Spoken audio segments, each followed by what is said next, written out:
Chapter 3, Lesson 2. In this video, we will talk a lot more about bias. First of all, let's define the word bias or the word biased. Bias actually means one-sided. Let me give you real-life example. For instance, if you have got a favorite student and he didn't do homework today, do you punish him? Or do you say that you are my favorite student, maybe I don't punish because of you? I mean, because of this fact. If you say the second one, then you are biased because you are not looking at the situation objectively, but subjectively. And in some cases, while authors are writing articles, they may approach the situation a little bit subjectively too. And there are different ways of bias, different ways of making an error and ending up with bias. Now, in this video, we will talk about different types of bias. The first one is confirmation bias.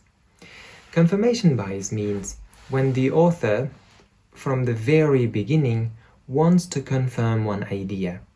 For example, if your topic is learning vocabulary with the help of songs, let's say, and you think that this is your own method and you are going to prove that this is effective, at the end of your article or at the end of your research, you end up with positive results.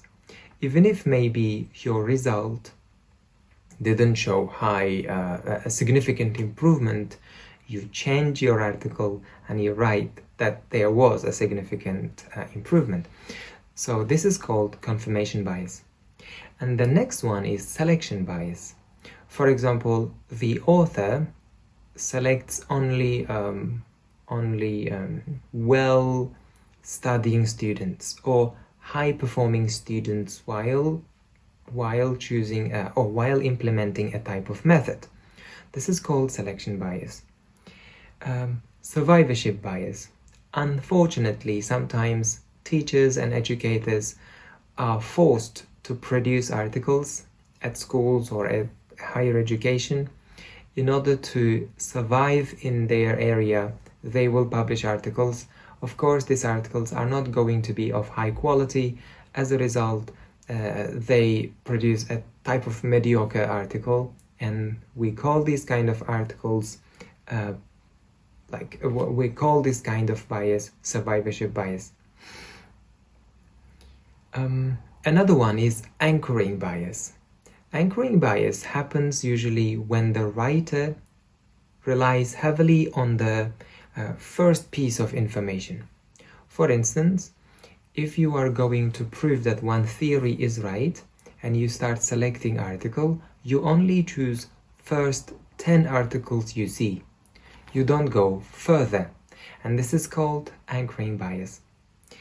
Another one is hindsight bias. Usually hindsight bias means the result of the research is obvious even before the research has started, such as using pictures to teach vocabulary, whether it's effective or not. Well, of course it is effective, because do we have any other way, like better way of teaching vocabulary without pictures? You see, or using communicative language teaching to improve students' speaking fluency.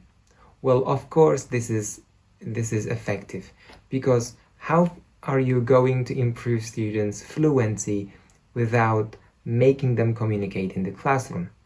So when you are choosing something obvious, this is called hindsight bias.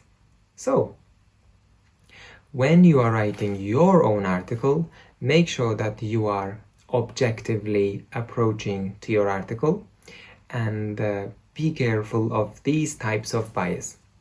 I have also given you some more information about bias in the book, so good luck.